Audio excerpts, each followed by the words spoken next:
அனைத்து மாணவர்களுக்கும் இனிய காலை வணக்கம். வேதியியலில் காற்று அப்படிங்கிற பாடத்தை நம்ம ஆரம்பிச்சிருக்கோம். லாஸ்ட் வீடியோவில் காற்று ஒரு கலவை அப்படின்னு பார்க்கும் பொழுது oxygen, nitrogen, carbon di oxide, argon இந்த மாதிரி வாயுக்களினுடைய கலவை தான் காற்று. இதில் ஆக்சிஜனை பற்றி நாம் பாடம் பார்த்துட்ருக்கோம். இப்போ லாஸ்ட் வீடியோவில் ஆக்சிஜனுடைய ஒரு அறிமுகத்தையும் அதனுடைய முக்கியத்துவத்தை பற்றியும் நம்ம ஆரம்பித்தோம்.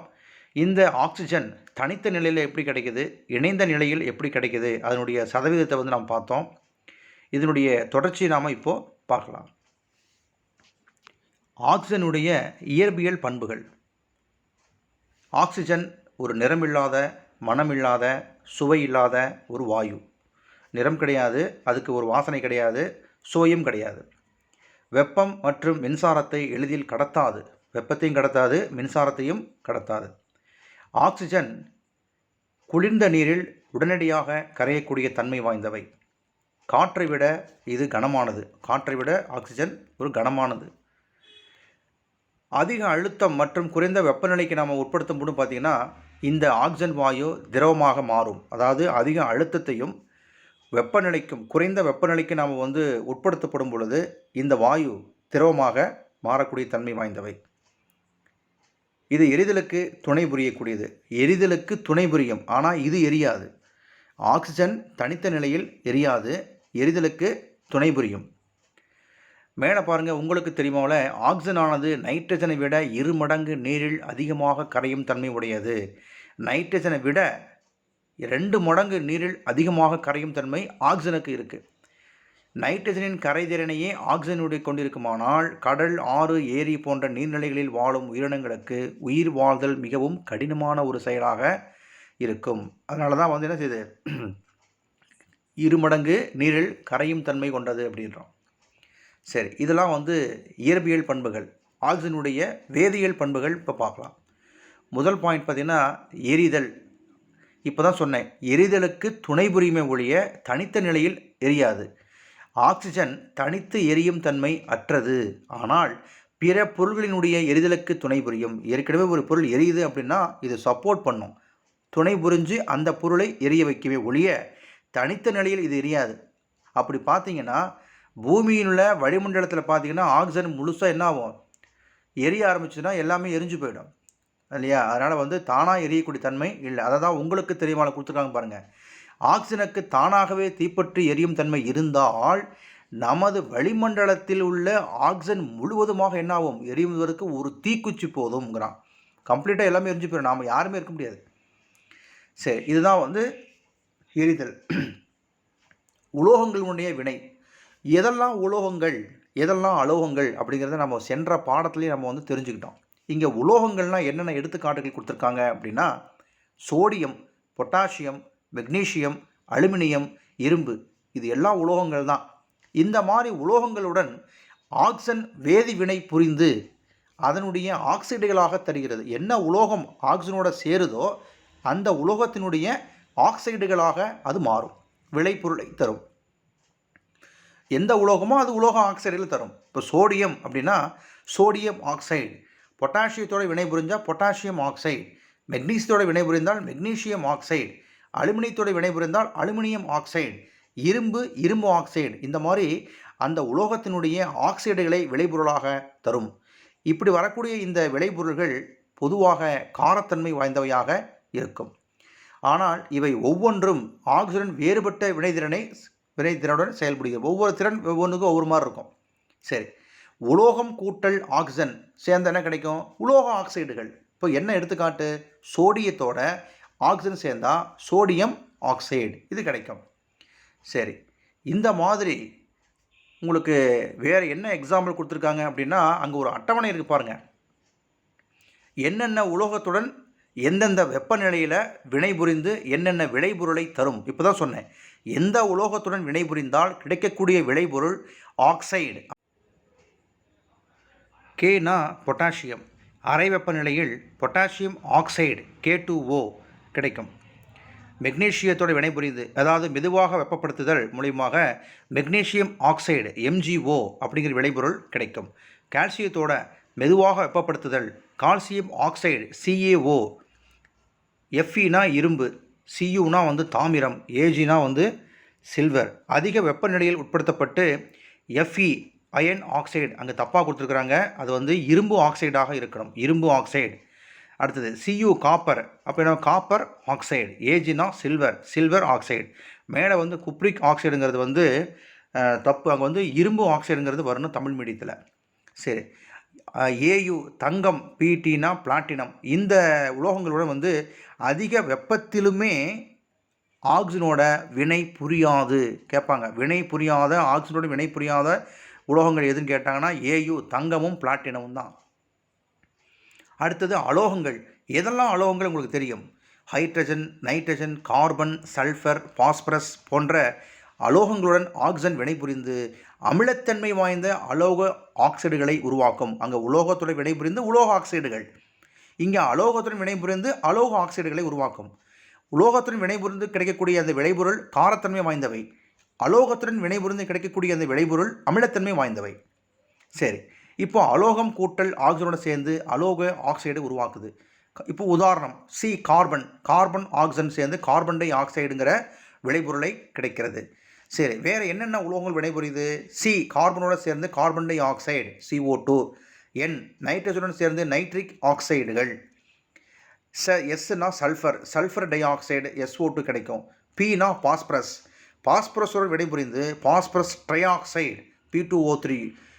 இன்னொன்று கிடைக்கும் பாஸ்பரஸ் பென்டாக்சைடு P2O5னா பாஸ்பரஸ் பென்டாக்சைடு கிடைக்கும். P2O3னா பாஸ்பரஸ் ட்ரை ஆக்சைடுகள். இந்த மாதிரி அலோக ஆக்சைடுகளை உருவாக்கும் அப்படிங்கிறாங்க. இப்போ மேலே செயல்பாடு 1ல் பாருங்கள், மெக்னீஷியம்ங்கிற ஒரு உலோகத்தை நம்ம வந்து மெக்னீஷியம் நாடா அப்படின்னு ஒன்று இருக்குது. இது நம்ம 7வதுல படிச்சிருக்கோம். இந்த மெக்னீஷியம் நாடாவை நம்ம வந்து வெப்பப்படுத்தும் போது ஒரு சுடரில் காட்டும்போது என்ன ஆகுனா நல்லா அப்படியே பட்டாசு மாதிரி நல்லா அப்படியே எரியும். நல்லா அப்படியே எரிஞ்சு என்ன ஆகுனா சாம்பல் கிடைக்கும். இவங்க என்ன கொடுத்துருக்காங்கன்னா, இந்த எரியும் அந்த நாடாவை ஆக்சிஜன் உள்ள ஒரு குடுவையில் நாம் காட்டும்போது பிரகாசமான ஒரு ஒளியுடன் அந்த நாடா எரிது மட்டும் இல்லை, கண்ணை பறிக்கக்கூடிய அளவுக்கு ஒரு பிரகாசமான ஒரு ஒளியுடன், வெண்மையான ஒரு ஒளியுடன் எரிந்து முழுமையாக எரிந்து சாம்பல் கிடைக்கும். அந்த சாம்பல் பார்த்திங்கன்னா மெக்னீசியம் ஆக்சைடு. இது வந்து உலோகத்தை எரிக்கக்கூடிய ஒரு செயல்பாடு 1. கீழே பார்த்திங்கன்னா செயல்பாடு 2 பாருங்கள். ஒரு அலோகத்தை நான் இதே மாதிரி எரிக்கிறாங்க. சிறிதளவு பாஸ்பரஸ் துண்டினை வெப்பப்படுத்தி, பாஸ்பரஸ் வந்து ஒரு அலோகம், அதை வந்து வெப்பப்படுத்தி ஆக்சிஜன் இருக்கக்கூடிய அந்த குடுவையில் நாம் நுழைக்கும் போது பார்த்திங்கன்னா பாஸ்பரஸ் வந்து மூச்சடைக்கும் வாசனையுடன் எரிந்து பாஸ்பரஸ் பென்டாக்சைடு வெண்மை நிற புகை வெளியேறும். அப்போ ஒரு அலோகத்துக்கு ஒரு செயல்பாடு, உலோகத்துக்கு ஒரு செயல்பாடு கொடுத்துருக்காங்க. சரி, அடுத்தது 4வது வினை பார்த்திங்கன்னா ஹைட்ரோ கார்பன்கள். இந்த ஆக்சிஜன் ஹைட்ரோ கார்பன்களுடன் வினைபுரிந்து என்ன கொடுக்கும் அப்படின்னா, முதல்ல ஹைட்ரோ கார்பன் என்னென்னா ஹைட்ரஜனும் கார்பனும் இணைந்தது தான் வந்து இணைந்த சேர்மம் தான் வந்து ஹைட்ரோ கார்பன் அப்படின்னு சொல்கிறோம். இந்த ஆக்சிஜன்கிற வாயு ஹைட்ரோ கார்பனுடன் வினைபுரிந்து கார்பன் டை ஆக்சைடையும் நீராவியையும் தருகிறது. இந்த ஹைட்ரோ கார்பன்கள் எதில் இருக்குது? மரம், பெட்ரோல், டீசல், சமையல் எரிவாயு, இதில் எல்லாத்துலேயுமே பார்த்தீங்கன்னா ஹைட்ரோ கார்பனுடைய கலவை தான். உங்களுக்கு வந்து இதே மாதிரி ஹைட்ரோ கார்பன்கள் அப்படிங்கிற ஒரு பாடம் வந்து பின்னாடி ஒரு பாடம் வருது. சரி, இந்த ஹைட்ரோ கார்பன்கள் எதில் இருக்குதுன்னு சொல்லிட்டேன். மரம், பெட்ரோலு, டீசலு, சமையல், ஹைட்ரஜனும் கார்பனும் இணைந்தால் அது எல்லாமே பார்த்திங்கன்னா ஹைட்ரோ கார்பன்கள் தான். ஆக்சிஜனுடன் எரிந்து என்ன கிடைக்கும்? கார்பன் டை ஆக்சைடையும் நீராவையும் கொடுக்கும். அது மட்டும் இல்லை, வெப்பாற்றல் கிடைக்கும், ஒளி வெளிச்சம் கிடைக்கும். வெப்பாற்றல் ஒளியாற்றல் எரியும் போது கண்டிப்பாக கிடைக்கும். இப்போ மரத்தை எரிக்கிறீங்க, என்ன கார்பன் டை ஆக்சைடு வெளியேறுது, நீராவி இருக்குது, வெப்பாற்றல் இருக்குது, வெளிச்சம் வருது, அதாவது ஒளியாற்றல் இருக்குது, அதுதான்.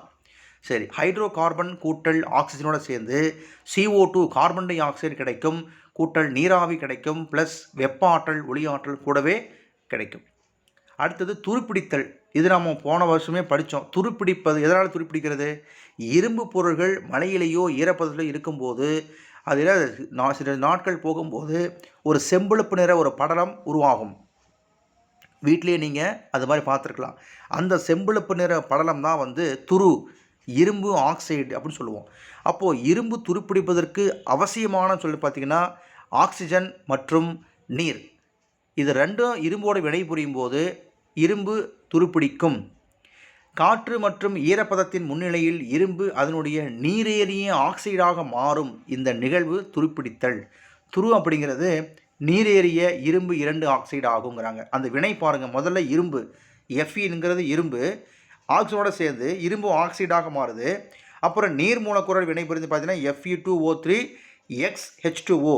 எக்ஸுங்கிறது பார்த்தீங்கன்னா அந்த நீர் மூலக்கூறினுடைய எண்ணிக்கை வந்து குறிக்கக்கூடியது.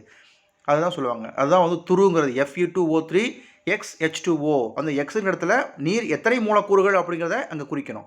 ஸோ இதுதான் வந்து துரு பிடிக்கிறதுக்கு. சரி, அப்போ இரும்போடு வினை புரிந்து துரு அப்படிங்கிறது ஒன்று உருவாவதற்கு இந்த ஆக்சிஜன் ஒரு காரணமாக இருக்கிறது. அப்போது என்னென்ன வினைகள் பார்த்துருக்குறோம் அப்படின்னா, ஃபஸ்ட் என்ன பார்த்தோம்? எரிதல் வினை, உலோகங்களுடன் வினை, அலோகங்களுடன் வினை, ஹைட்ரோ கார்பனுடன் வினை, துருப்பிடித்தல். சரி, இந்த ஆக்சிஜனுடைய பயன்கள் அப்படின்னு பார்க்கும் பொழுது உலோகங்களை வெட்டவும் இணைக்கவும், அதாவது இந்த வெல்டிங் செய்கிறாங்க இல்லையா, அதில் பார்த்தீங்கன்னா ஒரு உலோகத்தை வெட்டுறதுக்கும் பயன்படுத்துவாங்க. அது வெல்டிங் பற்ற வைப்பாங்க இல்லையா, அதுதான் அதாவது இணைப்பதற்கும் பார்த்தீங்கன்னா வெல்டிங் வைப்பாங்க, அங்கேயும் பயன்படுத்துகிறாங்க. அதில் பார்த்தீங்கன்னா ஆக்சி அசிட்டிலின் அப்படிங்கிற அந்த உருளையில் இது பயன்படுகிறது. எஃகில் உள்ள கார்பன் மாசை நீக்க பயன்படுகிறது. விலங்குகள் மற்றும் தாவரங்களினுடைய சுவாசத்திற்கு எல்லாத்துக்குமே, உயிரினங்கள் அத்தனைக்குமே ஆக்சிஜன் நமக்கு தேவைப்படுகிறது. ராக்கெட்டுகளில் எரிபொருளாக பயன்படுகிறது. ஆழ்கடலில் மூழ்குபவர்கள், அதாவது கடலுக்கடியில் மூழ்கி போகிறாங்க இல்லையா, அவங்க பார்த்தீங்கன்னா முதுகில் வந்து ஒரு டின் கட்டிட்டு போவாங்க, ஆக்சிஜன் சிலிண்டர். அதே மாதிரி உயரமான இடங்களில் மலை ஏறுபவர்கள், விண்வெளி வீரர்கள் மற்றும் நோயாளிகளுக்கு பார்த்தீங்கன்னா செயற்கை சுவாசத்திற்காக இந்த ஆக்சிஜன் பயன்படுகிறது. மருத்துவமனையில் பார்த்தீங்கன்னா இயற்கையாக சுவாசிக்க முடியாதவர்களுக்கு செயற்கையாக ஒரு சிலிண்டர் பார்த்தீங்கன்னா பெருசாக நீளமாக வச்சுருப்பாங்க, அதுதான் ஆக்சிஜனுடைய சிலிண்டர். அப்போ செயற்கை சுவாசத்திற்கு இது மாதிரி ஆக்சிஜன் சிலிண்டரை பயன்படுத்துகிறார்கள். ஸோ இதெல்லாம் வந்து பயன்கள், ஆக்சிஜனுடைய பயன்கள். அப்புறம் வேறு என்ன கொடுத்துருக்காங்க?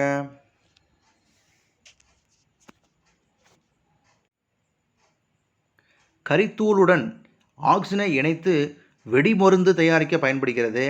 மெத்தனால் மற்றும் அமோனியா தயாரிப்பதற்கு இது பயன்படுகிறது. ஸோ இதெல்லாம் வந்து ஆக்சிஜனுடைய பயன்கள்.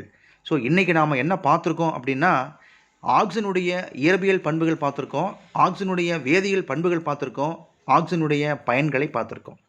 சரி, நன்றாக படித்து எழுதி பாருங்கள். இதனுடைய தொடர்ச்சி நாம் அடுத்த வகுப்பில் பார்க்கலாம். நன்றி.